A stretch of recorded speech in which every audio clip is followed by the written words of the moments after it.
tactical force begins by showing a robbery in a minimarket by several masked criminals.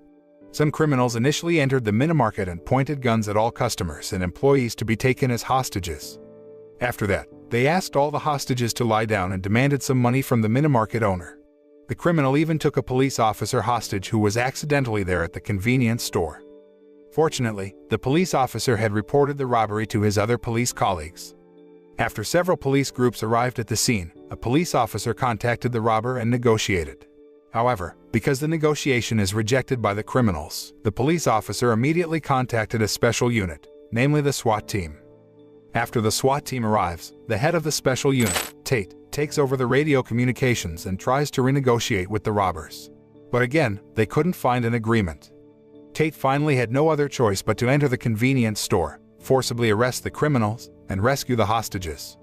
He ordered 3 other SWAT members named Blanco, Jannard, and Hunt to secretly infiltrate the mini-market. After successfully getting into the mini-market, Tate and the rest of his team began to carry out their tactics to catch the robbers one by one.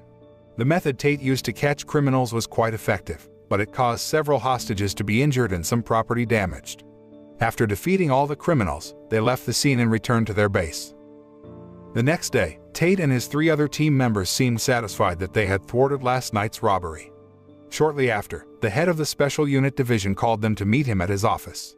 He scolds Tate and the other members because their actions in overcoming the robbery last night resulted in many losses, ranging from all the robbers who had been killed and several hostages being injured to material losses from the mini-market owner.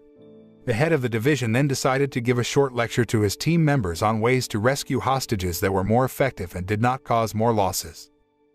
The next day, when a lecturer explained methods to rescue hostages, the members seemed disinterested in the lecture because they knew more effective rescue methods based on their experiences so far. Seeing the reaction of the SWAT members who underestimated him, the lecturer decided to stop giving lesson and left the room. The scene switches to the moment where a man named Demetrius and a woman named Ilya are holding a man named Kenny hostage. Demetrius threatens Kenny by using his knife to show the location of an item that Kenny has hidden. Kenny then directs Demetrius and Ilya to a hangar, where he hides the item they are looking for.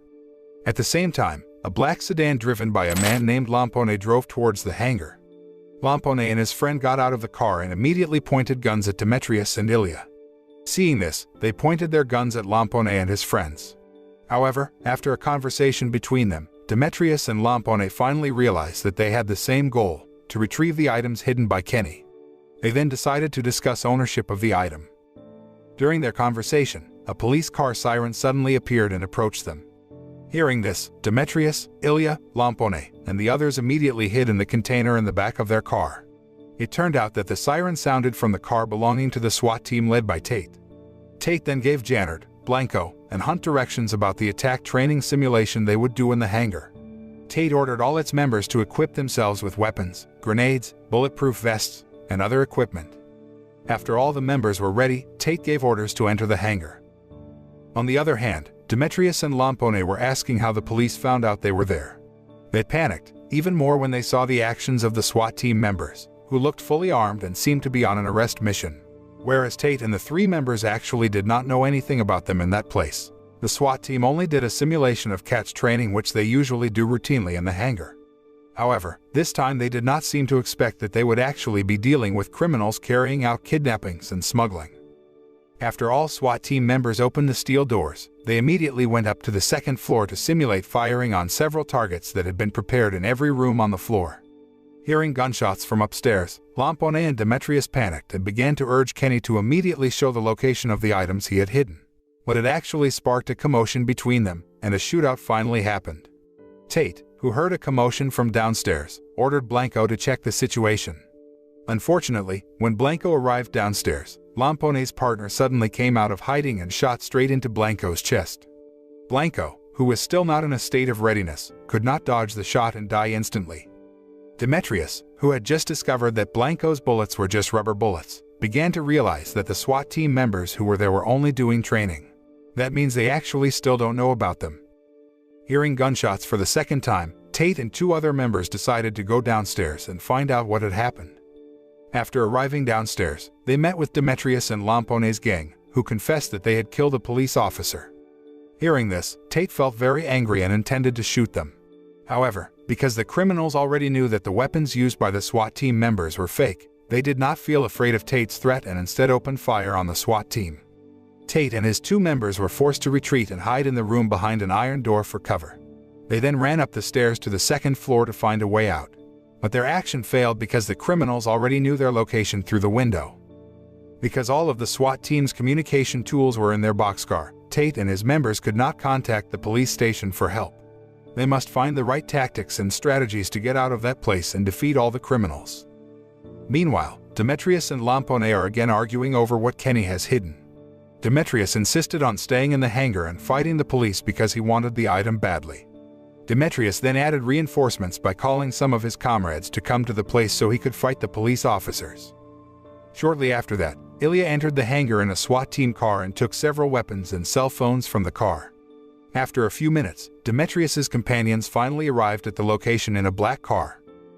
Demetrius and his companions then looked for a way to break through the steel door on the lower floor to enter the room on the 2nd floor.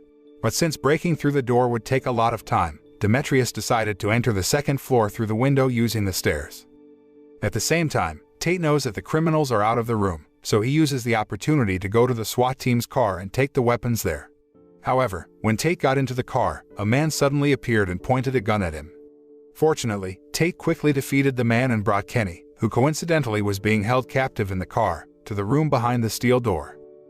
While returning to the room, Tate and Hunt suddenly heard the sound of fighting from the 2nd floor, so they immediately ran toward the sound source to check the situation.